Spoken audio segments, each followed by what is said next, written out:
Hello friends, எல்லாருக்கும் வணக்கம். இந்த ஒரு வீடியோவில் நம்ம எதை பற்றி பார்க்க போகிறோம் அப்படின்னா, அங்கன்வாடிக்கான அமைப்பாளர், மேற்பார்வையாளர், உதவியாளர், ஆசிரியர் வேலைக்கான வேலைவாய்ப்பு இந்த வருடம், இந்த 2026ஆம் ஆண்டுக்கான 7783 காலி பணியிடங்கள் அறிவிச்சிருக்கிறாங்க.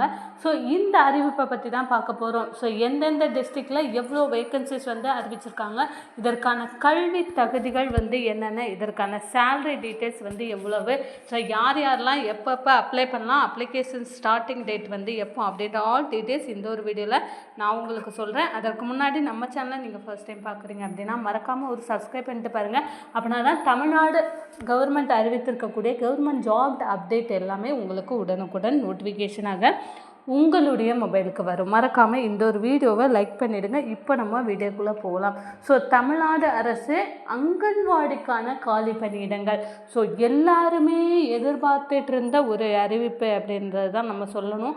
ஸோ அங்கன்வாடியிலேருந்து எப்படா வேக்கன்சிஸ் அறிவிப்பாங்க அப்படின்றவங்களுக்கு இது ஒரு குட் நியூஸ். இந்த வருடம் உங்களுக்கு 7783 காலி பணியிடங்கள் 38 மாவட்டங்களுக்கும் சேர்த்து அறிவிப்பு வெளியே இருக்குது. இது முழுக்க பெண்களுக்கான ஒரு வேலைவாய்ப்பு. ஓகேவா? பெண்கள் மட்டும்தான் அப்ளை பண்ணலாம். அதுவும் உங்கள் சொந்த ஊரிலேயே, சொந்த கிராமத்திலேயே, உங்களுக்கு அருகாமையில் உள்ள ஒரு அங்கன்வாடி மையங்களில் நீங்கள் வேலை பார்க்குறதற்கு ஒரு மிகப்பெரிய சான்ஸ் அப்படின்றது தான் சொல்லலாம். ஸோ யாருமே ஸ்கிப் பண்ணிடாங்க. கண்டிப்பாக இந்த ஒரு வேலைவாய்ப்பை நீங்கள் பயன்படுத்தி கொள்ளுங்கள். முதல்ல இதற்கான ஏஜ் மற்றும் எஜுகேஷன்ஸ் குவாலிஃபிகேஷனை நம்ம பார்க்கலாம். ஸோ கல்வி தகுதியை பொறுத்தளவில் அங்கன்வாடி பணியாளருக்கு நீங்கள் விண்ணப்பிக்க போகிறீங்க அப்படின்னா 10ஆம் வகுப்பு இல்லை 12ஆம் வகுப்பு தேர்ச்சி பெற்றிருக்கணும். அதற்கு மேலே நீங்கள் என்ன படிச்சிருந்தாலுமே ஓகே தான். இதே அங்கன்வாடி உதவியாளருக்கு அப்படின்னா 8ஆம் வகுப்பு இல்லை 10ஆம் வகுப்பு தேர்ச்சி பெற்றிருந்தால் போதும், தாராளமாக நீங்கள் விண்ணப்பிக்கலாம்.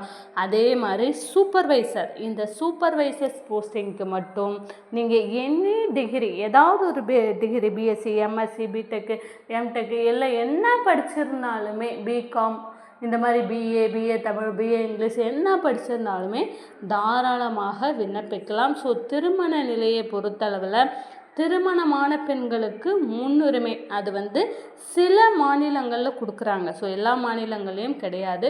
ஸோ கிராமம், சொந்த கிராமமாக இருக்கணுமா அப்படின்னு கேட்டிங்க அப்படின்னா அப்படி இருக்கணும் அப்படின்ற அவசியம் இல்லை. இருந்தது அப்படின்னா உங்களுக்கு முன்னுரிமை கொடுக்கப்படும்.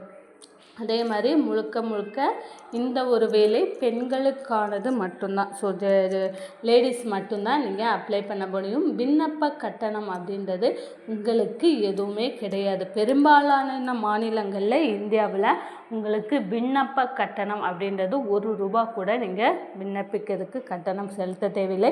நீங்கள் ஆன்லைன்லேயும் விண்ணப்பிக்கலாம், ஆஃப்லைன்லேயும் விண்ணப்பிக்கலாம். நீங்கள் சென்னையில் இருக்கிறீங்க அப்படின்னா நீங்கள் ஆன்லைன் மூலமாக விண்ணப்பிக்கலாம். இல்லை உங்கள் சொந்த ஊரில் தான் இருக்கிறீங்க அப்படின்னா நீங்கள் ஆஃப்லைனில் விண்ணப்பிக்கலாம். இதற்கு தேவையான சான்றிதழ்கள் என்னென்ன, உங்களுக்கு ஆதார் கார்டு அப்படின்றது ரொம்ப கட்டாயம். அதே போல் 10ஆம் வகுப்பு 12ஆம் வகுப்பு தேர்ச்சி பெற்ற மதிப்பெண் சான்றிதழ் கொடுக்கணும். பட்டப்படிப்புனா அதுக்கு டிகிரி சர்டிஃபிகேட் கொடுக்கணும். அதே மாதிரி இருப்பிட சான்றிதழ் ரொம்ப முக்கியங்க. இருப்பிட சான்றிதழ் கம்பல்சரியாக கொடுக்கணும்.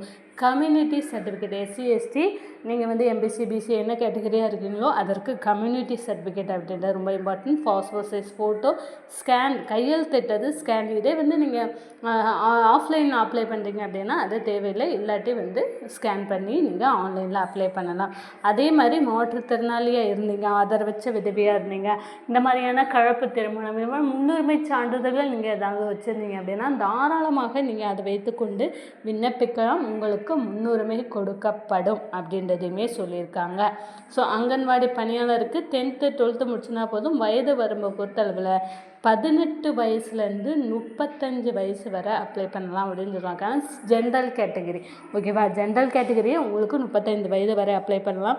இதே எம்பிசி பிசி டிசி இந்த ஓபிசி கேட்டகரியாக இருந்தீங்க அப்படின்னா 38 வயது வரை நீங்கள் தாராளமாக விண்ணப்பிக்கலாம். எஸ்சி எஸ்டியாக இருந்தீங்க அப்படின்னா உங்களுக்கு 40 வயது வரை, 39 40 வயது வரை PWD candidate, ex serviceman, ex army, அதற்கப்புறமாக வேறு ஏதாவது மாற்றுத்திறனாளி, ஆதரவற்ற விதவைனா 45-50 வயது வரை கூட அப்ளை பண்ணலாம் அப்படின்னு சொல்லியிருக்காங்க. அதே மாதிரி சம்பளத்தை பொறுத்தளவில் உங்களுக்கு ஒவ்வொரு மாநிலங்களுக்கும் ஒவ்வொரு விதமாக கொடுக்குறாங்க. எஸ்பெஷலி நமக்கு தமிழ்நாடை பொறுத்தளவில் 10,000 முதல் 20,000 வரை உங்களுக்கு சம்பளமாக கிடைக்கும் அப்படின்றத வந்து சொல்கிறாங்க.